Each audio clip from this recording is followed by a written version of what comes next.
ধনশ্রীর সঙ্গে সব ছবি ডিলিট, বিয়ে ভাঙছে চাহালের।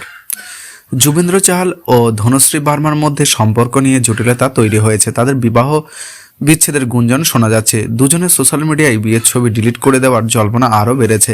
এর সঙ্গে যোগ হয়েছে সম্পত্তি একে অপরকে আনফলো করে দেওয়ার ঘটনা। 2020 সালের ডিসেম্বর মাসে বিয়ের পিড়িতে বসেন যুবেন্দ্র চাহাল ও ধনশ্রী বর্মা।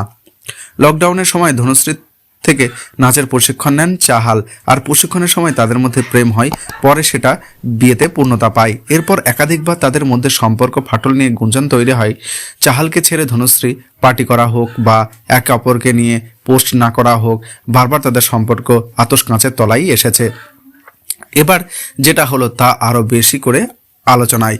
সম্প্রতি চাহাল তার ইনস্টাগ্রামের একটি ইঙ্গিতপূর্ণ স্টোরি দেন, যেখানে তিনি লেখেন, একজন মানুষের চরিত্র বুঝতে তার কঠিন পরিশ্রমের দিকে নজর দিতে হয়। তুমি তোমার যাত্রা জান, তুমি তোমার ব্যথা জান, তুমি জানো সাফল্য পেতে কি করেছো, তুমি তোমার মা বাবাকে গর্বিত করতে মাথার ঘাম পায়ে ফেলেছো, সবসময় একজন গর্বিত পুত্র হিসেবে থাকবো। সম্প্রতি যুবেন্দ্র চাহাল তার ইনস্টাগ্রাম থেকে ধনশ্রীর সঙ্গে সব ছবি ডিলিট করে দেন।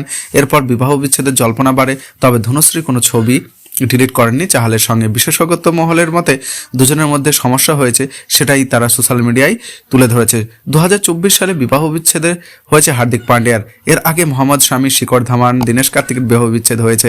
সেই তালিকায় যুবেন্দ্র চাহালের নাম যোগ করা হবে কিনা সেটা সময় বলবে।